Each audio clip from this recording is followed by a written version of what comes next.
Summer వస్తుంది, sun చాలా harsh గా ఉంటుంది. ఇప్పుడు ఈ టైంలో ఫేస్ ని మనం యూవీ రేడియేషన్ నుంచి ప్రొటెక్ట్ చేసుకోవడం చాలా ఇంపార్టెంట్. మీరు ఆల్రెడీ సన్ స్క్రీన్ వాడుతుంటే పర్లేదు, కానీ కొత్తగా సన్ స్క్రీన్ వాడాలనుకుంటే ఎట్లాంటి సన్ స్క్రీన్స్ అవైలబుల్ ఉన్నాయి మార్కెట్ లో?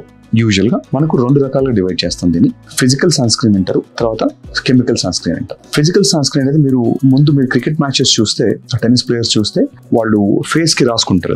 అది థిక్ గా బయట రాసినట్టు తెలిసిపోతుంది మనకి. అది యూజువల్ గా అది టైటానియం ఆక్సైడ్ గానీ జింక్ ఆక్సైడ్ తో కానీ తయారు చేస్తారు దీన్ని, ఈ ఫిజికల్ సన్ స్క్రీన్ ని. ఇది యూవీ రేస్ ని డైరెక్ట్ గా రిఫ్లెక్ట్ చేస్తుంటుంది. బట్ ఏంటంటే ఇది పెట్టుకున్నట్టు క్లియర్ గా తెలుస్తుంది. ఇది ఎవరికి సూటబుల్ అంటే మనం హాలిడేస్ కి వెళ్ళినప్పుడు, బీచ్ కి వెళ్ళినప్పుడు ఇది స్ట్రాంగ్, అంటే compare to chemical sunscreen కంటే physical sunscreen always more stronger. So అలాంటప్పుడు ఫేస్ కి రాసుకున్నా మనకు కనపడినా ఇబ్బంది లేదన్నప్పుడు ఖచ్చితంగా లాంగ్ డే ఉన్నప్పుడు physical sunscreen better. Chemical sunscreen కి వచ్చేసరికి ఇది అవోబెంజీన్, తర్వాత ఆక్టినోక్సేట్ అండ్ ఆక్సిబెంజోన్, ఇవి ఈ 3 రకాల కాంపౌండ్స్ కామన్ గా వాడతారు దీంట్లో. ఇది యూవీ రే ని రిఫ్లెక్ట్ చేయదు, ఇది అబ్జార్బ్ చేసుకుంటుంది. అబ్జార్బ్ చేసుకుని దాన్ని హీట్ మార్చేస్తుంది. సో బాడీకి యూవీ రేస్ తగలదు, అబ్జార్బ్ చేసుకుంటుంది. పాత ఫిజికల్ సన్ స్క్రీన్ లో రిఫ్లెక్ట్ చేస్తుంది బయటికి, మనం లిటరల్ గా మనం మాస్క్ పెట్టుకున్నట్టు. అది సో ఇది ఫిజికల్ సన్ స్క్రీన్ తో స్ట్రాంగ్ ఉండదు. కానీ దీంట్లో ఏంటంటే మనం పెట్టినట్టు తెలియదు.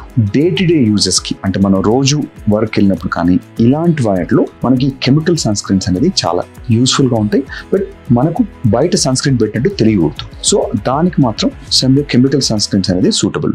మనకు వర్కింగ్ పాపులేషన్ కి we recommend chemical sunscreens only. ఎందుకంటే మనం డే టు డేలో చూడంగానే మనకు తెల్లగా రాసినట్టు కనపడకూడదు కాబట్టి, ఆ అపీరెన్స్ సన్ స్క్రీన్ రాసినట్టు అపీరెన్స్ తెలియకూడదు కాబట్టి ఖచ్చితంగా కెమికల్ సన్ స్క్రీన్ సజెస్ట్ చేస్తాము ఎవరికైనా కూడా. ఇది ఎనీ ఏజ్ ఎనీ స్కిన్ కి సూట్ అవుతుంది. దీంతో మనకు మీ పర్టికులర్ టైప్ కి చూసుకోవచ్చు, అందులో మీ స్కిన్ తగ్గట్టుగా మీ డాక్టర్ సజెస్ట్ చేసినట్టు మీరు తీసుకోవచ్చు. కానీ ఫిజికల్ సన్ స్క్రీన్ మాత్రం ఎవరికైనా లాంగ్ హాలిడేస్ కి వెళ్ళినప్పుడు కానీ, క్రికెట్ ఆడుతూ ఉన్నప్పుడు కానీ, ఇలాంటి వాటిలో స్ట్రాంగర్ అయితే మాత్రం ఫిజికల్ సన్ స్క్రీనే. సో అది ఎందుకంటే యూవీ రేస్ రిఫ్లెక్ట్ చేసి అసలు మనకు ఫేస్ కి తగలనివ్వదు, రికవరీ ఫాస్ట్ ఉంటుంది. సో ఈ 2 రకాలు సన్ స్క్రీన్స్ అవైలబుల్ ఉన్నాయి ఇప్పుడు మనకు. మీకు ఒకసారి మీ స్కిన్ కేర్ స్పెషలిస్ట్ ని కన్సల్ట్ చేసి మీకు ఏ సూట్ అవుతుందో ఒకసారి చూస్ చేసుకుని మీరు స్టార్ట్ చేస్తే బెటర్. ఎందుకంటే కొంతమందిలో సన్ స్క్రీన్ కూడా ఎలర్జీ వచ్చే అవకాశం ఉంటుంది కాబట్టి ఒక్కసారి టెస్ట్ మనం ఒకసారి కొద్దిగా రాసుకొని ఫేస్ కనుక రియాక్షన్ లేదన్న తర్వాత మీరు సేఫ్ గా సన్ స్క్రీన్ వాడుకోవచ్చు.